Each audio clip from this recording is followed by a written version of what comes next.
아멘. 할렐루야. 지난 주일날 제가 생명에 대한 이야기를 했어요.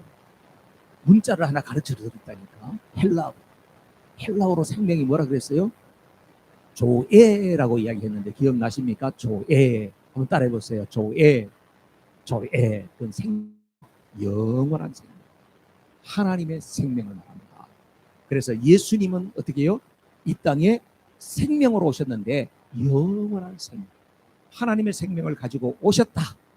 예수님은 그때 태어난 그때 출생한 것이 아니고 예수님은 태초로부터 계신 분이었다. 태초로 계신 분은 누구예요? 그분이 곧 하나님이시다. 지난주에 제가 말씀을 드렸어요. 제가 요한 서신에 대한 것을 서론도 제 이야기를 안 하고 그냥 지나갔어요.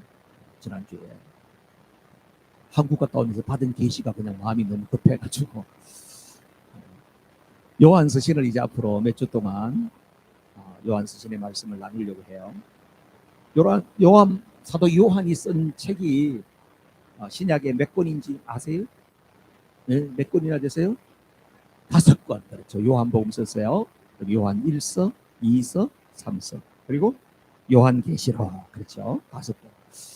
지금 요한 1서가 쓰여진 시간은 언제쯤 되느냐면 AD 90년대 초반이에요. 한 90년, 95년 그 사이에 쓰여졌을 것이라고 짐작해요. 그러면 벌써 예수님께서 부활 승천하신 지가 얼마나 됐을까요? 예수님께서 부활 승천하신 것이 AD 29년 정도로 봅니다. 30년 치고 90년 됐으면 벌써 60년 세월이라는 세월이 지나갔어요.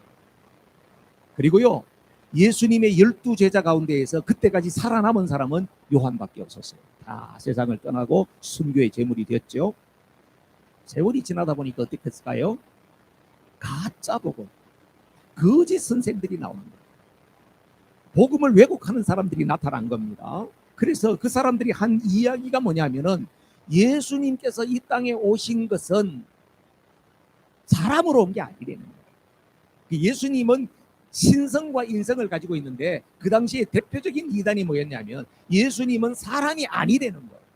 그러면서 예수님이 실제 오셨는데 그건 뭐야? 그것은 우리 눈에 그냥 그렇게 보였을 뿐이라는 거예요. 가현설이라는 거예요. 가현설. 눈에 그렇게 보였을 뿐이지 실제는 아니라는 거예요. 여러분도 그럴 때 있죠. 너무 피곤하다든지 뭐 본 것 같은데 이랬는데 기억이 잘 안 나는데 뭘 보긴 봤어. 이런 때가 있잖아요. 그것처럼 예수님이 그냥 우리 눈에 그렇게 보인 것처럼 보였을 뿐이지 실제 예수님이 인간일 수가 없다는 거예요. 그게 초대교회를 혼란케 했던 그런 영지주의라고 하는 이단들이었습니다. 그래서 사도 요한은요, 이런 이단들이 교회에 들어와가지고 복음을 왜곡시키니까 얼마나 마음이 안타까웠겠어요. 그래서 힘주어서 이야기하는데 여러분 그런 말씀이 있었죠. 보고 듣고 만지고 지켜보았다. 왜 그렇게 이야기할까요? 예수님이 인간의 몸으로 온 게 아니라니까. 무슨 소리. 내가 예수님과 3년 동안 같이 다니면서 예수님을 직접 봤다. 예수님을 내가 직접 만져봤다. 이건 뭐예요? 부활할 때에, 그죠? 도마가 나는 만져봐야 되겠다. 그래서 막 제자들이 막 만져봤을 거 아니에요? 만져봤다. 그리고 그분의 가르침을 다 들었다. 그분이 하는 일을 내가 다 지켜봤다. 내가 증인이야. 지금 사도 요한은 교회를 허무는 이런 어두운 세력들이 들어와 있기 때문에 너무나도 그냥 가슴이 아픈 거예요. 그래서 어떻게 하든지 성도들, 양떼들을 보호하고 싶은 마음으로, 그 간절한 마음으로. 또 마가의 다락방에 성령이 임했지 않습니까? 그죠? 성령이 임하고 성령이 충만해가지고 초대교회 베드로와 요한 중요한 교회의 인물들이었잖아요. 지도자였잖아요. 그러면서 그들이 지금까지 교회를 세우고 교회 성도들을 세워왔는데 이 미혹하는 물이 들어와 있으니까 얼마나 안타까워요. 그래서 단호하고도 강력한 증언을 하고 있는 것이 바로 요한 서신이라고 하는 것입니다. 이 말씀이 오늘날 우리 시대에 너무나도 적절한 말씀입니다. 왜 그런지 아시죠? 오늘날 복음이 너무나도 왜곡됐어요. 신학교에서요, 예수님의 십자가와 부활을 실제라고 그렇게 가르치지 않는 신학교가 너무나도 많아요. 성경은요, 우리에게 그냥 교훈집, 교양집, 그냥 윤리, 도덕처럼 그렇게 가르치는 데가 너무나도 많아요. 복음이 완전히 왜곡됐어요. 성경은 바로 우리에게 이 성경은 우리에게 생명이라는 거예요. 예수님은 생명이라는, 생명은 뭐예요? 죽고 사는 거예요. 오늘날 시대는요, 복음이 너무나도 왜곡돼서 헐렁헐렁헐렁해요. 여기 이 흘령 비 흘령 코에 걸면 코골이, 귀에 걸면 귀걸리, 그렇게 써먹는 거야 지금. 그러한 때에 사도 요한의 이 정말 간절한 메시지가 우리에게 다시금 생명의 복음, 유일한 구원자는 예수 그리스도밖에 없다고 하는 이 사실을 더 확정하는 기회가 되기를 주님의 이름으로 축복합니다. 예수님은 태초부터 계셨단 말이에요. 태초부터 계셨다고 하는 건 그분은 하나님이라는 거예요. 아멘이시죠? 죄로 말미암아 죽을 수밖에 없는 우리를 살리기 위하여서 그분은 어떻게 왔다고? 영원한 생명으로 오셨대요. 하나님의 그 생명을 우리로서는 살 수가 없어. 그래서 하나님께서 어떻게 해요? 예수님을 보낼 때 하나님의 생명을 주셔서 그분이 그걸 갖고 오셨다는 거예요. 그래서 인간의 몸을 입고 오셨지만 그 속에는 뭐가 있었다? 하나님의 생명이 있었다는 거예요. 그래서 예수님을 믿는 모든 사람들은 그 하나님의 생명이 우리 속에 부어진 바 되는 것이다. 그래서 우리는 이 땅에 살고 있지만 하나님의 생명을 살게 되는 것이에요. 할렐루야. 그래서 영원한 생명의 말씀은 곧 예수 그리스도를 이야기하고, 예수님은 참 신이시고 참 인간이세요. 그래서 그분은 100% 신성을 가졌고 100% 인성을 가지셨어요.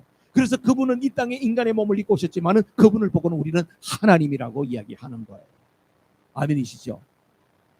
로마서 1장 4절에는 사도 바울은 바로 이렇게 이야기하고 있거든요. 로마서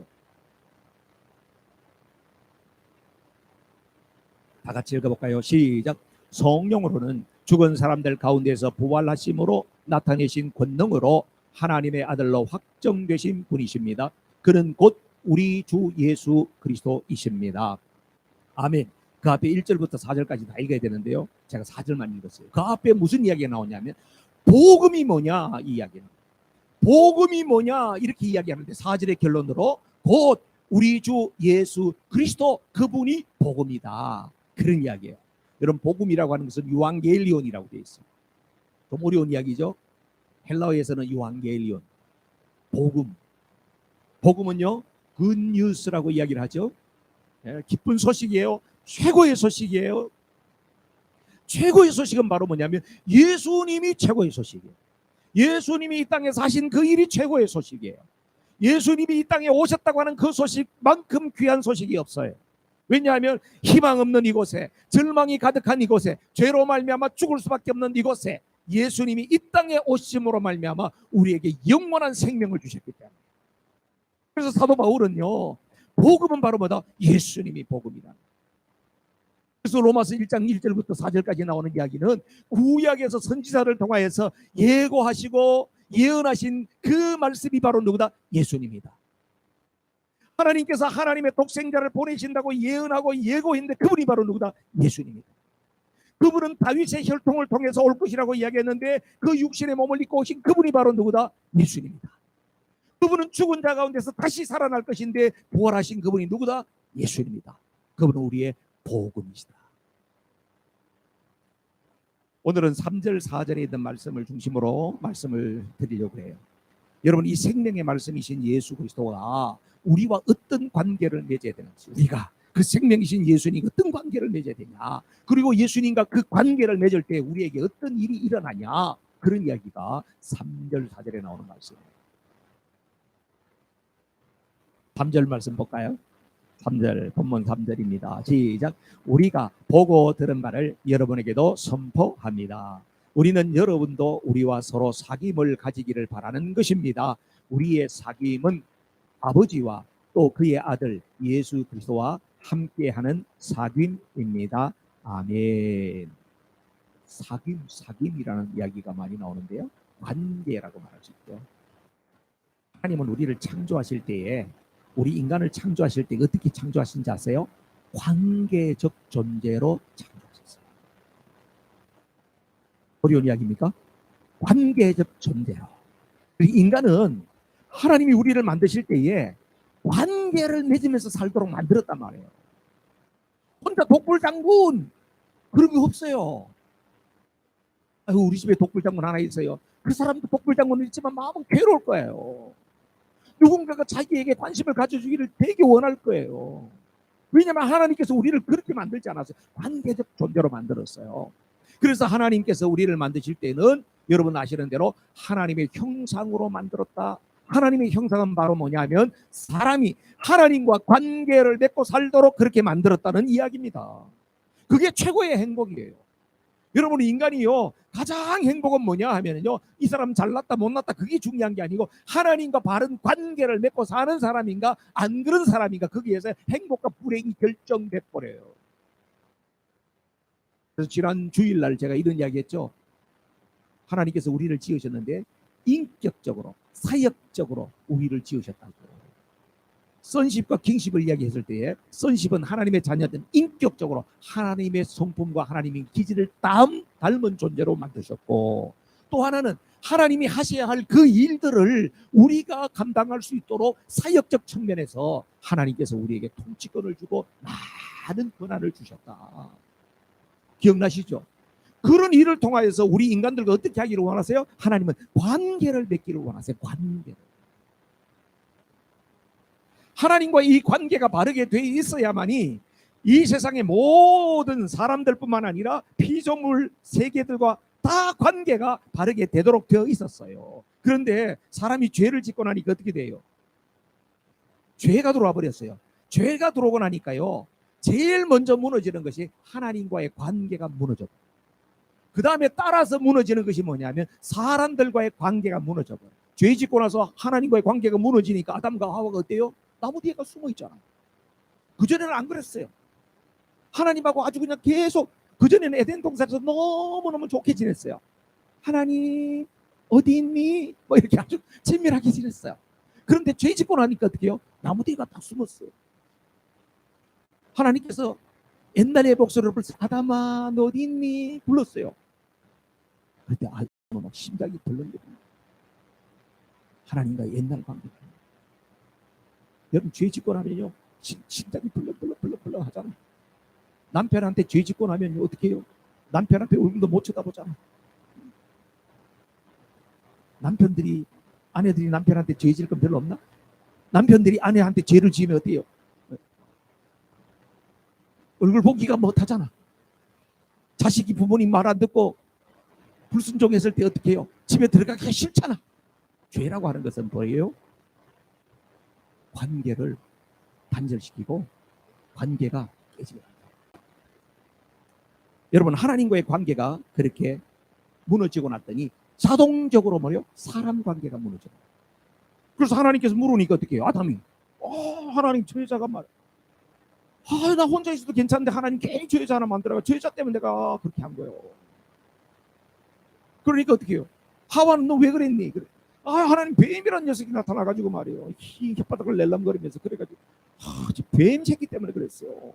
하여튼 뱀은 다 죽여야 돼요. 모든 관계가 깨지는, 연쇄적으로 다 깨지는. 뭐가?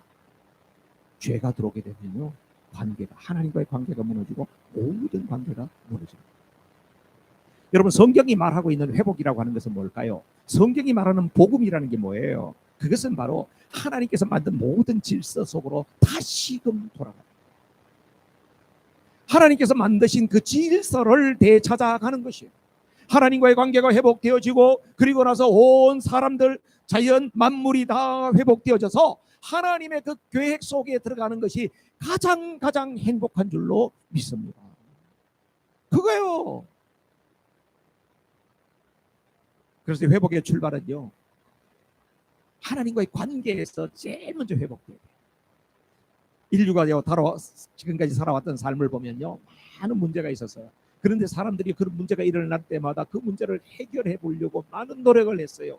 많은 시도를 했어요. 그들 나름대로 뭔가 신이 있어가지고 그들에 가서 빌기도 하고, 이런 일들을, 이런 행위들을 인류들은 끊임없이 해왔어요.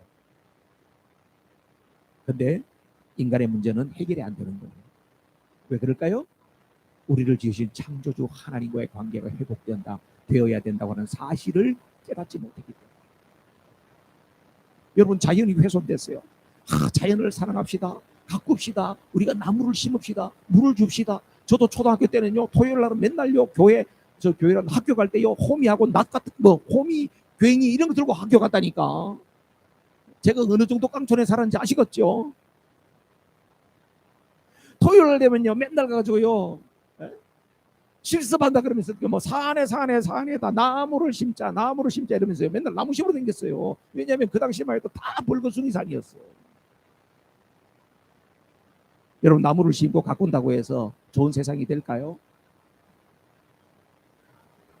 사람이 먼저다 이런 구호 아주 굉장히 그럴싸한 구호예요. 사람이 먼저다. 사람이 먼저기 때문에 사람을 사랑하자. 구호를 많이 외치니까 사람들이 서로 사랑하던가요?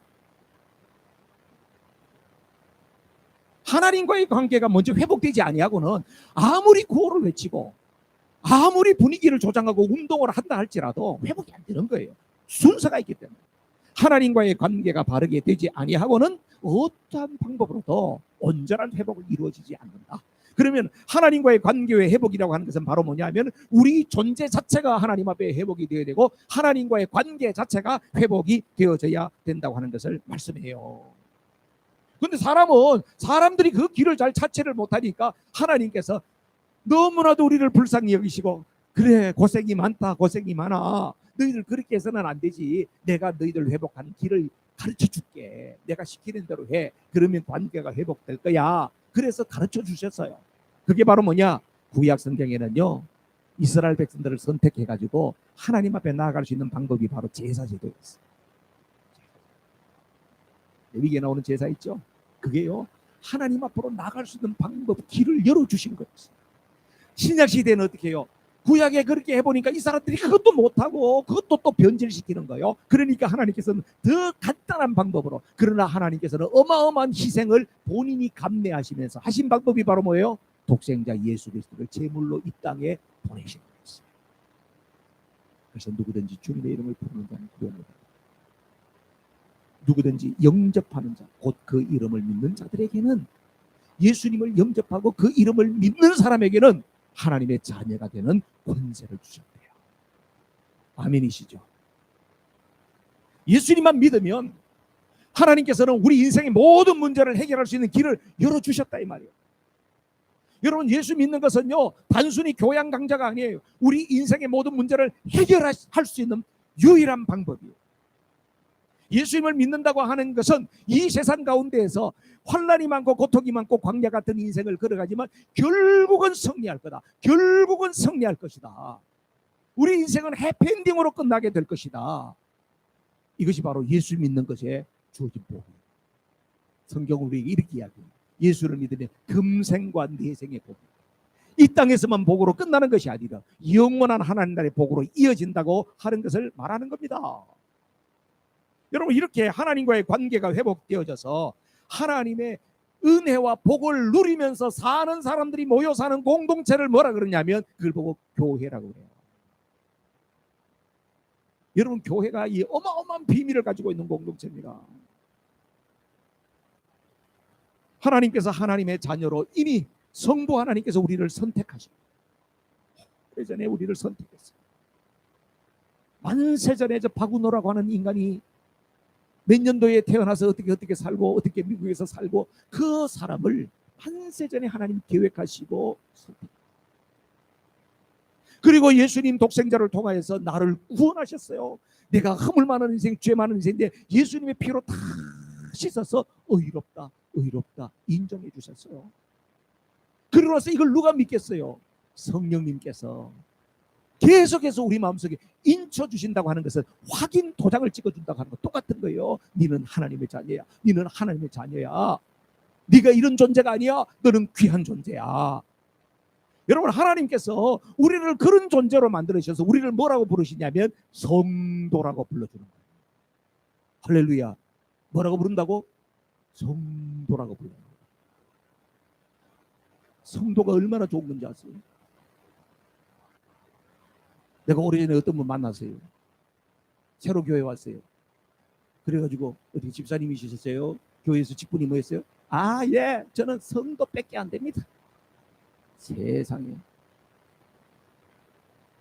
이분은 말이지 무슨 뭐 장로, 뭐 권사, 뭐 집사 해가지고 아무것도 없는 사람 그냥 성도라고 그냥 부르는 호칭으로 하나 봐요. 성도는 목사도 장로도 믿었던 예수를 구주로 믿는 사람들을 하나님께서 우리를 너무나도 영광스러운 호칭으로 성도라고 부른단 말이에요. 그 성도들이 모여있는 것이 바로 뭐다? 교회라고 하는 거예요. 그래서 여러분, 교회는 건물이 아니고 사람이라고 하는 말이, 그래서 교회는 건물이 아니고 사람이라고 하는 거예요. 성도들의 모임이니까. 성도들이 모여있는 이 공동체를 사귐의 공동체라고 그러는데, 성경에서는, 원문에서는 뭐라 그러냐면 코이노니아라고 이야기합니다.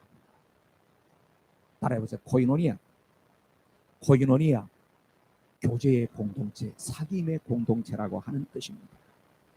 여러분, 코이노니아 많이 들어보셨죠? 네, 코이노니아, 예, 많이 들어보셨을 거예요. 그 코이노니아가 뭐지요? 하면은 상호 간의 공통점을 발견한 사람이 공통적인 정서를 나누고 공통의 목표를 지향하면서 살아가는 사람들이 모여서 교제하는 걸 코이노니아. 자, 그러면은 우리 교회 공동체 보세요. 자, 우리가 서로 상호 간의 공통점을 발견했죠? 그게 뭐예요? 예수님 믿는다는 공통점을 발견했죠. 우리는 예수님 믿어요. 그 다음에 우리는 공통적인 정서를 가지고 있죠? 우리는 어떤 정서를 갖고 있어요? 하나님 나라를 위해서 살아가겠다는 공통적인 정서를 가지고 있죠. 그럼 우리의 목표는 뭡니까? 우리는 하나님 나라를 위해서 열심히 최선을 다해서 살다가 하나님의 영원한 천국에서 살겠다고 하는 목표가 있잖아요. 그 사람들이 모여있는 곳이 바로 뭐라고? 코이노니아, 사귐의 공동체라고 이야기하는 것입니다. 여러분, 우리가 교회 모일 때마다 코이노니아가 이루어져야 돼요. 그 코이노니아가 어떤 식으로 이루어졌나? 첫 번째는 하나님과의 관계, 수평적 관계가 늘 더 친밀하게 이루어져야 돼요. 오늘 예배를 드리러 나오신 여러분들이요, 교회에 나오기 전보다도, 어제보다도 오늘 예배드리고 찬양하고 기도하고 말씀 듣고 이를 통하여서 어떻게 나와 하나님과의 관계가 더 돈독하게, 더 친밀한 관계가 세워져야 된다 하는 것입니다. 본문 3절 하반절에 보면 뒤에 이런 말이 나와요. 저 뒤에 보면 우리의 사귐은 나오죠. 네 번째 줄 시작. 우리의 사귐은 아버지와 또 그의 아들 예수 그리스도와 함께하는 사귐입니다. 아멘. 여러분, 하나님과의 사귐을 경험하지 못하고는 진짜 이 친밀함을 모르는 거예요. 하나님과의 사귐을 누리지 못하면 사람들과의 관계가 아무리 친하다 할지라도 그 비밀을 알지를 못해요. 목사님, 나는 그래도 아무리하고 더 친한데요. 살아봐야 알지. 그 사람하고 끝까지 잘 갈지. 저도 살아오면서 수없이 그런 사람을 만났어요. 나는 목사님을 위해서 목숨을 바친다는 사람도 있었어요. 세계에서.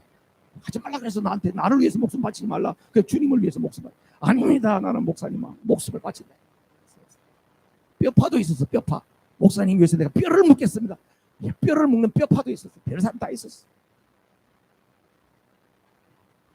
목사님, 저는 미제 작고입니다. 저한테는 이야기하면 절대로 비밀이 안 나갑니다. 목사님도 어딘가 누군가에게 대화를 좀 해야, 속을 좀 풀어야 안 되겠습니까? 저한테 이야기하죠. 저는 미제 작고입니다. 미제 작고도 있었어.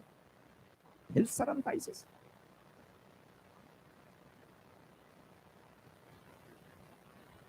이 세상에서 어떤 사귐도요, 그런 영원한 사귐 만나기 어려워요. 하나님과의 사귐이 진짜 사귐. 하나님과의 그 사귐을 통하여서 우리는 뭘 경험하게 되냐? 4절 말씀해 보면요, 4절 다 같이 시작. 우리가 이 글을 쓰는 것은 우리 서로의 기쁨이 차고 넘치게 하려는 것입니다. 아멘. 하나님과의 기쁨, 하나님과의 사귐을 하게 되면 어떻게 된다고? 하나님이 주시는 그 기쁨으로 차고 넘친다는 이야기인데요, 올드번 얘기는 충만이라고 되어 있어요. 충만이 뭔지 아세요? 주체할 수 없는, 주체할 수가 없어요. 감당할 수 없도록 넘치는 거예요.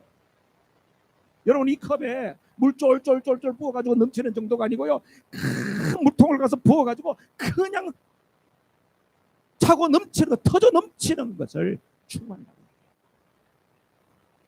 여러분, 하나님과의 그 관계를, 그런 관계를, 그런 만남을 경험해 보셨나요? 제가 오늘 차 타고 하면서 우리 교인들 가운데서 이런 충만을 경험한 사람이 몇 분일까 생각해 봤어요. 오늘 이 예배를 통하여서도 이런 충만을 경험할 수 있기를 주님의 이름으로 축복합니다. 뭐 예배 뭐 짧은 시간인데 그때 되겠습니까? 하나님의 충만을 경험하는 건요, 긴 시간, 1초 사이에 하나님의 충만을 주체할 수가 없고요. 그 기쁨은 언제까지? 영원까지 이어져 버려요. 할렐루야. 제가 만난 주님은 그래요. 제게 임했던 그 주님의 역사, 그 주님의 음성, 주님이 내게 퀘스천 한마디 던졌던 거, 주님이 내게 답을 주셨던 거, 그것은요 긴 시간 동안 아니에요. 무슨 제가 입신해가지고 홍랑홍랑 하면서 몇 시간 동안 누워서 그냥 막 하나님이 세계 그거 아니었어요. 짧은 시간이었어요. 눈 깜빡할 시간이었어요. 그런데 하나님께서 저를 터치하셨던 그 손길과 그 느낌과 그 음성을 지금도 잊을 수가 없어요. 그 여우는 주님 앞에 서는 날까지 있을 거예요. 그게 바로 뭐다? 하나님 주시는 충만입니다. 여러분, 이 충만이 있어야 돼요. 성 어거스틴은 이런 이야기했어요. 우리가 하나님께로 돌아가 쉴 때까지는 결코 평안함이 없다. 하나님 안에서만 진평안입니다. 마르틴 부브라고 하는 사람이 유명한 책을 썼어요. 나와 너라고 하는 책을 썼거든요. 그 책에 보면 이런 이야기가 있습니다. 나와 너 사이에 아무리 최선의 인격적인 교감을 가진다 할지라도, 아까 제가 말씀드린 똑같아요. 너와 나 사이가 정말 우리는 비밀이었고 우리 형제보다 더 친하다, 이런 인격적 교감을 가진다 할지라도 영원자 당신, 영원자 당신, 이터널 영원자 당신과의 만남이 없이는 우리의 만남은 온전할 수 없습니다. 부부가 이렇게 깊은 이야기를 했다니 너무나도 감동스러워요. 여러분, 이 말의 의미를 아시겠습니까? 여러분, 이 세상에서 아무리 좋은 인간관계가 있다 할지라도 그 사람이 각자 하나님과의 그 깊은 만남을 경험하지 않았다고 하면 이 세상의 만남은 그 깊은 만남이 될 수가 없다. 그래서 이 세상의 모든 사람들은 신자든지 불신자든지 누구를 만나고 싶어 하느냐면 영원자, 그 사람을, 그분을 만나고 싶어요. 그래서 하나님께서는 우리 인간에게 뭘 사모하는 마음을? 영원을 사모하는 마음을 주셨습니다. 그래서 예수님을 믿는 사람이나 안 믿는 사람이나 다 영원자, 절대자를 만나고 싶어 해요. 아프리카에 그거 보고 사는 사람도 맨날 막 이러면서 영원자를 찾아요. 그들도. 그렇죠? 예, 절에 다니는 사람도 보면 맨날 그냥 막 엿버려져가지고 막 이렇게 108번씩 막 3000번씩 절을 하면서 영원자를 찾아요. 그분들도. 그래도 안 나타나지. 계속 찾아요. 그분들도. 저 이슬람 있는 사람들도 맨날 땅바닥에 머리를 박으면서 5번씩 그렇게 열심히 우리보다 훨씬 더 기도를 열심히 해요. 그러면서 뭘 찾아요? 영원자 당신을 사모해요. 만나고 싶어요. 근데 왜 못 만나는지 아세요? 왜 못 만날까요? 여러분들 가운데서 나도 찾았는데 못 만났어요. 그런 분들 계세요? 하나님과 우리 사이에 막혀있는 단이 있어요. 죄라고. 내 안에 어둠이 있어요. 그것을 두고는 영원자를 만날 수가 없어요. 빛 대신 주님, 빛과 어둠은 상극이에요. 내가 하나님 앞에 회개하고 하나님 앞에서 은혜를 사모하며 내가 엎드러질 때에 빛 대신 주님께서 오세요. 그런데 내가 어둠 가운데 있는 것을 즐기고 포장을 치고 막을 치고 가리고, 아니에요, 나는 그냥 여기서 살 거예요, 그런 상태에 있는 사람은 영원자가 문 앞에 와도 만날 수가 없어요. 요한일서 1장 5절 보실까요? 요한일서 1장 5절 다 같이 5절 시작. 우리가 그리스도에게서 들어서 여러분에게 전하는 소식은 이것이니 곧 하나님은 빛이시요 하나님 안에는 어둠이 전혀 없다는 것입니다. 예, 됐어요. 하나님 뭐라고요? 빛이세요. 하나님 어둠이 전혀 없으세요. 7절도 읽으세요. 그러나 시작. 그러나 하나님께서 빛 가운데 계신 것과 같이 우리가 빛 가운데 살아가면 우리는 서로 사귐을 갖게 되고 하나님의 아들 예수의 피가 우리를 모든 죄에서 깨끗하게 하실 것입니다. 아멘. 우리가 빛 가운데로 나아가야지 하나님과의 사귐이 있을 수 있다고 하는 것을 이야기하는 것입니다. 하나님을 만나게 되는 원리가 분명하잖아요. 그런데도 나는 잘 모르겠어요. 이사야 59장 1, 2절 말씀에 이런 말씀이 나와요. 이사야 59장 1, 2 시작. 주님의 손이 짧아서 구원하지 못하는 것도 아니고 주님의 귀가 어두워서 듣지 못하는 것도 아니다. 오직 너희 죄악이 너희와 너희의 하나님 사이를 갈라놓았고 너희의 죄 때문에 주님께서 너희에게서 얼굴을 돌리셔서 너희의 말을 듣지 않으실 뿐이다. 장풍적인 말이죠. 하나님과 단절된 인간의 비극이 뭐 때문이라고 하는 것을 분명하게 이야기합니다. 이 비극을 극복하도록 해결하도록 하기 위해서 독생자 예수 그리스도를 이 땅에 친히 대속물로 보내주신 줄로 믿습니다. 하나님의 이 엄청난 사랑과 배려 때문에 하나님과 단절되었던 우리가 하나님과 회복된 관계가 될 수 있게. 요한은 이것을 이렇게 증거해요. 요한복음 1장 14절 말씀 시작. 그 말씀은 육신이 되어서 우리 가운데 사셨다. 우리는 그의 영광을 보았다. 그것은 아버지께서 주신 외아들의 영광이었다. 그는 은혜와 진리가 충만하여. 말씀이신 그분이 육신을 입고 우리 가운데 오셨다는 거예요. 그분이 바로 누구예요? 독생자 예수 그리스도. 그분이 이 땅에 오신 것을 성육신이라고 이야기해요. 왜 그렇게까지 하셨나? 요한복음 3장 16절 말씀 다 같이 시작. 하나님께서 세상을 이처럼 사랑하셔서 외아들을 주셨으니 이는 그를 믿는 자마다 멸망하지 않고 영생을 얻게 하려는 것입니다. 아멘. 하나님께서 우리에게 영생을 주십니다.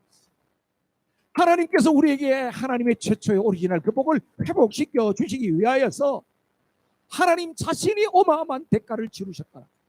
그러면서 독생자 예수님을 이 땅의 인간의 몸으로 성육신 그리고 십자가에서 물과 피를 다 쏟으시게 하시고 그리고 3일 만에 부활하게 하심으로 우리에게 영원한 복을 주신 줄로 믿습니다. 그게 십자가예요. 십자가. 여러분 십자가의 수직의 기둥이 세워지는 것이 이 하나님과의 이 관계가 늘 새로워지고 늘 고백하고 그 생각만 해도 가슴이 찡하고 그 생각만 해도 너무나 감사하고 그럴 때 어떻게 해요? 나와 하나님과의 관계의 기둥이 던던하게 세워진다는 사실입니다. 그것만으로 끝이 되면 안 되겠죠. 그 다음에 세워야 할 기둥이 뭐예요? 다른 사람들과의 수평적인 사귐인데 3절 말씀 보면요 이런 말씀이 있어요. 오늘 본문 3절 다시 보세요. 위에 우리가 보고 들은 바를 여러분에게도 선포합니다. 우리는 여러분도 우리와 서로 사귐을 가지기를 바라는 것입니다. 오케이. 하나님께서 우리에게 기대하시는 바가 뭐죠? 우리가 하나님과 좋은 사귐을 갖고 있잖아요. 예수를 믿는다고 하는 것은 여러분이 하나님과 좋은 사귐을 갖고 있는 거예요. 믿으시죠? 여러분들 좋은 사귐을 갖고 계시죠? 그런데 세상의 사람들 불신자들을 바라볼 때에는 어떻게 해요? 너희들도 이렇게 좋은 사귐을 가지기를 나도 너무너무 원해. 이 마음이 성도들의 마음이야. 지금 이스라엘 팔레스타인이 지금 막 저렇게 처참한 상황이 있어요. 우리의 마음이 다급해야 돼요. 저들이 복음을 듣지 못하고 저렇게 죽어가는 모습을 보면서 너무 안타까운 마음을 가져야 돼요. 하나님 저들도 구원받을 수 있는 길을 주세요. 이 마음이 우리에게 있어야 돼요. 여러분 교회라고 하는 것은 하나님과의 관계가 회복된 사람들이 받은 은혜를 서로 나누면서 그 이야기를 나누는 것 자체가 하나님의 영광을 받았어요. 여러분들이 모여가지고 받은 은혜 나누고 간증을 나누고 지난주에 정말 이런 일이 있었어요. 집사님은 지난주에 뭐 어떤 특별히 좋은 일이 없었어요? 왜요? 있었죠. 하나님 너무나도 큰 복을 주셨어요. 이런 이야기를 나누는 것 자체를 하나님께서는 영광을 받으신다니까요. 그러면서 그 이야기를 나누면서 우리 안에서 뭐예요? 하나님의 은혜가 극대화되어지는 것이 건강한 교회. 좋은 교회예요. 우리 교회가 그렇게 될 줄로 믿습니다. 그게 바로 코인원회가 있는 교회. 이 교회 공동체는 이런 교제를 통해서 뭘 얻어요? 힘을 얻어요. 예배를 통해서 힘을 얻고 이런 교제를 통해서 힘을 얻습니다. 그리고 난 다음에 이 힘을 가지고 어떻게 해요? 이 얻은 힘을 가지고 세상 가운데 나가서 하나님의 복음을 듣지 못하는 사람들에게 우리에게 주셨던 그 은혜와 축복이 흘러갈 수 있도록 하는 그런 에너지가 어디서 생기는 거예요? 교회에서. 핸드폰 들고 하루 종일 돌아다니면요 다 방전돼요. 그죠? 위에 몇 프로 남았다, 20% 남았다, 10% 남았다, 빨간 불 왔네, 이거 끄졌네, 이렇게 되잖아요. 그럼 어떻게? 집에 가서 파킹해야지, 또 충전을 해야지. 그러고 나면은 하룻밤 자고 나면 또 100%가 돼요. 그럼 나가서 또 쓸 수가 있어요. 여러분, 교회라고 하는 것은 우리가 하나님의 은혜로 충전받는 곳이에요. 그게 바로 모이는 교회. 우리가 모여야 할 이유가 뭐냐 하면은 이 교회 공동체를 통해서 하나님의 은혜가 새롭게 우리에게 충전되는 것이에요. 그래서 일주일 동안 세상 가운데서 살아갈 때에 하나님의 사람으로 살아갈 수 있는 그런 에너지를 얻게 되는 거예요. 그리고 여기만 있으면 되는 게 아니죠. 계속해서 이것을 어떻게 차지만 하고 꽂아가지고 계속 있으면 안 되죠. 써야 되잖아요. 그게 흩어지는 교회. 하나님의 구원 역사는 그렇게 흘러가는 줄로 믿습니다. 에베소서 3장 6절 말씀 볼게요. 다 같이 에베소서 3장 6절 시작. 이 비밀의 내용인즉 이방 사람들이 복음을 통하여 그리스도 예수 안에서 유대 사람들과 공동 상속자가 되고 함께 온 한 몸이 되고 약속을 함께 가지는 자가 되는 것입니다. 아멘. 비밀을 이야기해 주셨어요. 무슨 비밀입니까? 이방인들, 지금 우리로 말하면 복음을 듣지 못한 불신자들도 우리가 누리고 있는 이 축복을 받게 되고 우리가 누리게 되는 하나님 나라의 기업의 상속자로 살아가게 되고 하나님께서 은약하신 그 축복을 함께 누릴 수 있는 비결이 있다는 거예요. 그게 바로 뭐라? 하나님의 공동체 안에서 은혜 받은 사람들이 그들에게 복음을 전하게 될 때에, 그들에게 복음을 나눠주고 흘려보내게 될 때에 그들도 똑같은 복을 받게 된다고 하는 것을 말씀합니다. 할렐루야. 우리 교회는 전도 목발을 팀이 요즘에 열심히 훈련하고 있어서 감사해요. 여러분들이 지금은 지금 훈련 중에 있지만 나중에 날개를 달고 여러분들이 이 워싱턴에서 진짜 훌륭한 복음 전도자들이 되기를 주님의 이름으로 축복합니다. 그런데 그 일을 하려면 어떻게 해야 되냐 이거예요. 여러분 안에 먼저 기쁨이 충만해요. 그렇지 않으면 못해요. 내 안에 하나님이 주시는 그 기쁨이 충만하지 않으면 누가 아무리 이야기를 해도 못해요. 제가 이번에 한국에 가서 집회하고 왔잖아요. 무슨 집회 했을까요? 구속사의 비밀 이야기했지 뭐. 내가 할 줄 아는 게 뭐 있겠어. 출애굽기 이야기 또 했지 뭐. 옛날에 가서 출애굽기 그냥 1시간 만에 하니까 너무 좋다고 와서 부흥회를 해달라고 그러더라고. 알았다고. 그럼 내가 나눠서 하지. 그리고 5시간 나눠서 했어요. 5시간 나누고 했는데요. 내가 볼 때는 1시간 더 했으면 싶은데요. 부흥회는 끝났어. 아쉽더라고. 금요일 저녁까지 부흥회 하기로 했으니까. 그래서 내가 물어봤어. 목사님 토요일 날 아침에 또 새벽기도 있어요? 예, 있습니다. 그래요. 그래. 그럼 누가 해? 그건 우리 부목사님 순서에 따라서 합니다. 교인들이 그럼 새벽기도를 나오시네. 예. 그래요? 나는 호텔에서 새벽에 2시면 일어나는데 나 혼자 뭐 하고 있지? 그럼 내일 새벽에 나와서 내가 한 번 더 하면 안 될까? 그랬더니 너무 좋아해. 목사님 그럼 너무 좋죠. 그래서 그 장로님들이 그래. 세상에 부흥회 와가지고 그냥 목사님들이 빨리 하고 집에 가려고 그러는데 한 번 더 하겠다는 사람 처음 봤대요. 그래가지고 내가 6번 이야기했어. 6번 구속사의 비밀을 이야기했어. 제 멘토 목사님 만났어요. 그래서 박 목사님 물어봅시다. 박 목사님 계속해서 그 이야기를 하고 선교제 가서도 이야기하고 선교사님들한테도 이야기하고 계속 하는 이유가 뭐예요? 제가 뭐라고 이야기했을까요?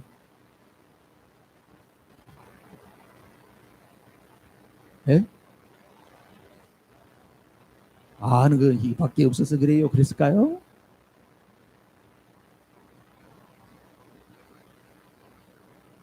근데 목사님 구속사의 비밀을 이야기하면 할수록 너무 내 안에 에너지업이 돼요. 그리고 강대상에서 말씀을 전할 때마다 내가 몰랐던 것들이 하나님께서 또 생각나게 하고 깨닫게 하고 그 지경을 넓혀주세요. 그러니까 우리 멘토 목사님이 물어보죠. 그래. 사역자는 그렇지 않으면 사역을 감당할 수 없다. 그 일을 하면 할수록 똑같은 일인 것 같지만 하면 할수록 하나님께서 계속해서 기쁨을 주시고 에너지를 부어주니까 한다. 전도가 하시는 분들 꼭 기억하세요. 그렇게 되기를 사모합니다. 그렇게 하기 위해서 기도로 늘 준비해야 돼. 그래서 하나님 앞에 오늘 4절에 나올 말씀이 그래요. 우리가 이 글을 쓰는 것은 우리 서로의 기쁨이 차고 넘치려고 하는 거라는 거예요. 그래서 사도 요한도 자기가 먼저 하나님 만난 그 기쁨으로 충만하고, 초대교회 성도들이 하나님 만난 그 기쁨으로 충만하고, 하나님과의 이 사귐 새로 기둥이 단단하게 더 친밀한 기둥으로 세워지고, 그렇게 하니까 우리 성도들 간의 교제에서 에너지가 넘치고, 성도들과의 에너지가 넘치니까 불신자들을 만났을 때 그들에게 흘러갈 축복이 있는 거예요. 그래서 하나님 나라로 충만해지는데 피차가 충만해져요. 어느 성탄절에 우체국에 할머니 한 분이 줄을 길게 서 있어요. 미국의 우체국 같아요, 그죠? 우체국에 줄을 쭉 서 있는데 직원이 물어요. 할머니 무슨 도움이 필요하십니까? 몸도 불편해 보이는데 빨리 좀 해결해 드리려고. 나 우표 2장 사라고 왔어. 아유, 우표 2장 사는 거는 여기 줄 서실 필요 없어요. 저기 모심이 있잖아요. 저기 가서 하면요, 그냥 우표 2장 금방 나와요. 근데 할머니가 그래요. 나도 그거는 알아. 근데 저 우표 나오는 기계에는 가면은 저 카운터에 있는 아가씨처럼, 할머니 그동안 잘 지내셨어요? 요즘에는 허리가 좀 덜 아프세요? 손주들은 요즘에 소식은 있어요? 이런 이야기 안 하잖아요. 사람이 그리운 거죠. 점점 사람들과의 관계는 멀어집니다. 이제는 다 기계로 해결하는 시대가 됐습니다. 우리 엘리코 시티에도 보니까 서빙을 갖다가 뭐 이상한 테이블이 막 지가 스스로 와가지고 그냥 음식 갖다 주고 가는 데가 있더라고요. AI 뭐 이런 걸 가지고 이제는 다 합니다. 로봇가 다 합니다. 사람에게 대해서 관심이 점점 사라집니다. 사람이 귀찮습니다. 그래서 이제는 반려동물, 애완동물, 여기에 관심을 쏟고 돈을 투자하고 하는 게 훨씬 더 많아지는 시대가 되었습니다. 그런데 하나님께서는 우리에게 기쁨이 그렇게 오는 것이 아니하고 뭐라고 해요? 하나님과의 관계, 사람들과의 관계를 통하여서 하나님께서 주시는 충만한 기쁨이 주어진다고 하는 것을 말씀하세요. 그리고 순서가 중요하다고 말씀하세요. 하나님과의 관계가 중요해요. 그리고 사람들과의 관계가 중요해요. 그리고 그 사람들과의 관계를 통하여서 만물에게까지 관계 회복이 일어나야 돼. 이제 우리 한번 기도하기를 원합니다. 사랑하는 성도 여러분, 하나님이 우리 인간을 만드시면서 저와 여러분을 만들었어요. 아담 하와 생각하지 마세요. 저와 여러분을 만드시면서 어떻게 지으셨어요? 관계적 존재로 지으셨어요. 하나님과 교제가 깊어지지 않으면 내가 아무리 다른 면에서 회복해 보려고 해도 온전한 회복은 안 될 거예요. 여러분, 하나님과 바른 관계 속에 있습니까? 하나님과의 바른 관계는 기도와 말씀으로만 돼요. 하나님과의 관계가 깊어져 가는데 나는 사람이 싫어. 그것도 문제가 있는